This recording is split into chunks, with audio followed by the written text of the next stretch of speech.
சற்று முன் கிடைக்கப்பெற்ற மிக மிக முக்கியமான செய்தி ஒன்று வெளியாகியிருக்கு.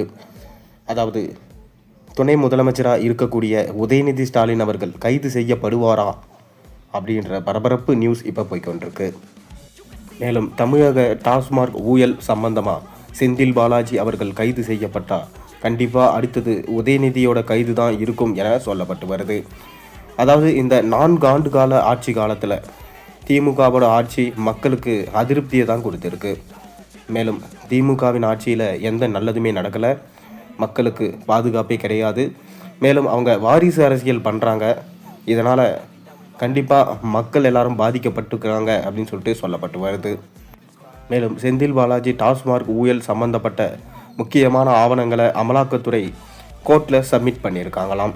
அது மட்டும் இல்லாமல் இது தொடர்பாக ஸ்டாலினுடைய மகனான உதயநிதி ஸ்டாலின் மீதும் புகார் அளிக்கப்பட்டிருக்கிறதா சொல்லப்படுது.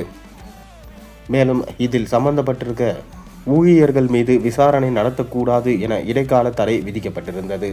ஆனால் தற்போது என்ன சொல்லப்பட்டிருக்காங்கன்னா, நீங்கள் ஊழியர்களை தவிர முக்கியமான அரசியல்வாதிகள், முக்கியமான அமைச்சர்கள், முக்கியமான பிஸ்னஸ் மேன்கள் போன்ற பல பேர்கிட்ட நீங்கள் விசாரிங்க, முக்கியமாக உதயநிதியோட நண்பர்கள்கிட்ட நீங்கள் விசாரணை நடத்துங்க என சொல்லப்பட்டிருக்கான்.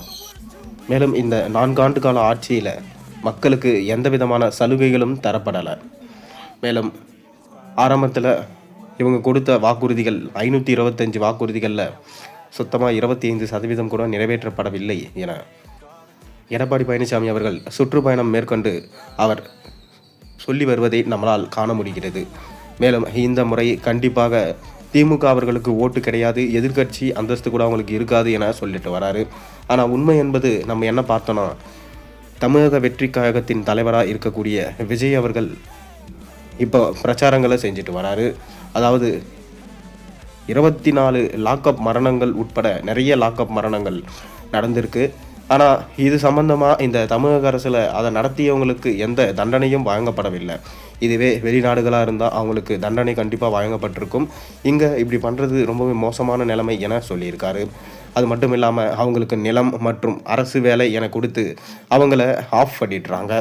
மேலும் முக்கியமான ஆவணங்களை அமலாக்கத்துறை ஹைகோர்ட்டில் சப்மிட் பண்ணிட்டாங்க. இதனால் கண்டிப்பாக இதன் மூலம் செந்தில் பாலாஜி மற்றும் உதயநிதி ஸ்டாலின் அவரது நண்பர்கள் அனைவரும் கைது செய்யப்படுவாங்க என இப்போ நியூஸ் கிடைச்சிருக்கு.